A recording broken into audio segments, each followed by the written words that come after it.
Sunday afternoon کو ایران نے اسرائیل پر attack کر دیا اپنے میزائل سے. اس کے جواب میں پھر اسرائیل نے اب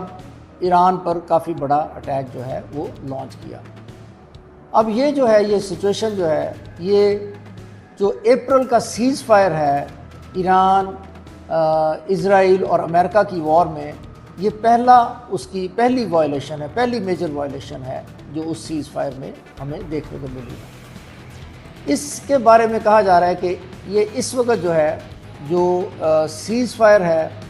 اس کی جو سینکٹیٹی ہے وہ اس وقت ان کوشچن آ چکی ہے، اور اس سے بہت سارے پرابلم جو ہیں اور جو وار ہے وہ دوبارہ ریزیوم ہو سکتی ہے اور کانفلکٹ جو ہے وہ ایکسٹینڈ کر سکتا ہے. یہ بہت ہی ڈینجرس سچویشن ہے اور اس کے بارے میں ایٹ دی انٹرنیشنل لیول اس وقت بہت زیادہ سمجھنے کے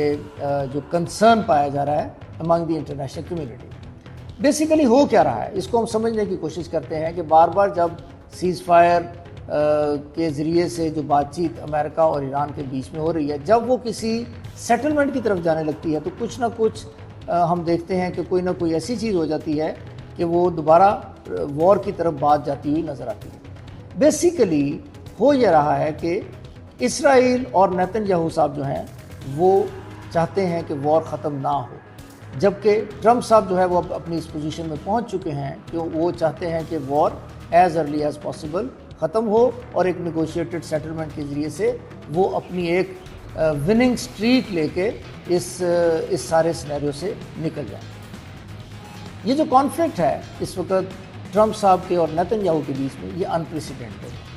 کبھی ایسا ہم نے پہلے نہیں دیکھا کہ اسرائیل اور امریکہ ایک دوسرے کو پبلکلی اتنا زیادہ کنٹیسٹ کرتے ہوئے نظر آئے. جیسے کہ ٹرمپ صاحب نے ایک اسٹیٹمنٹ دی کہ اسرائیل کی بیروت پہ جو اٹیک کیا اسرائیل نے، جو کہ اس وائلیشن آف سیز فائر کی بنیاد بنا، اس سے ہی از ناٹ ہیپی.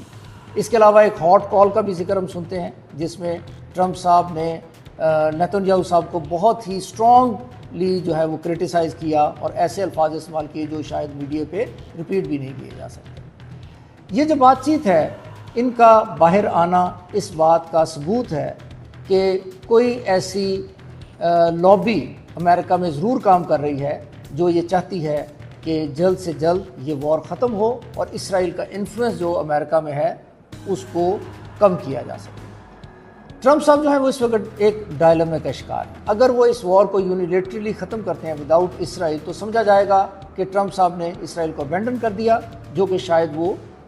یہ وزن وہ نہیں اٹھانا چاہتے. لیکن اگر وہ وار کو کنٹینیو رکھتے ہیں تو پھر ان کو ایک پولیٹیکل کاسٹ دینی پڑے گی، کیونکہ دنیا میں اس وقت شاید ہی کوئی ملک یا نیشن ایسی ہو جو اس وار کی حمایت میں ہے. پروفیسر جیفری سیگ جو بہت ہی فیمس انالسٹ ہیں، انہوں نے کچھ فگرز جو ہیں وہ کوٹ کی ہیں اپنے وی لاگ میں، جس میں انہوں نے کہا کہ آسٹریلیا جو ہے اس وقت 90% جو ہے وہ 80 یا 90% جو ہے وہ آسٹریلین لوگ جو ہیں وہ اس وار کی مخالفت کر رہے ہیں. امریکہ میں دی فگر از 70%، جو کہ 70% لوگ اس وار کی مخالفت کر رہے ہیں، کہ وار کو دوبارہ ریزیوم کرنے کی مخالفت کر رہے ہیں. اور اگر ہم عرب ورلڈ کو دیکھیں تو وہ تقریباً 90% is not in favour of this war. تو اگر ٹرمپ صاحب کو یہ پولیٹیکل کاسٹ پے کرنی پڑ گئی بائی ریزیومنگ دی وار تو شاید ان کے لیے اپنی جو گورنمنٹ ہے اس کو بچانا بہت مشکل ہو جائے گا، اور وہ جو آنے والے الیکشن ہے اس میں ہی مائٹ لوز. اب ٹرمپ صاحب کے پاس 3 آپشنز کہا جا رہا ہے کہ ہیں اس وقت. ایک تو یہ ہے کہ ایران پر دوبارہ فل فلیج اٹیک کر دے، وچ از ان لائکلی، بہت ہی سچویشن خراب ہو سکتی ہے. دوسرا ہے نیگوشیٹڈ سیٹلمنٹ. نیگوشیٹڈ سیٹلمنٹ میں ایشو یہ ہے کہ وہ ایران کی فیور میں جاتا ہوا نظر آتا ہے اگر نیگوشیٹڈ سیٹلمنٹ ہوتی ہے تو. اور تیسرا یہ ہے کہ امریکہ یونیلیٹرلی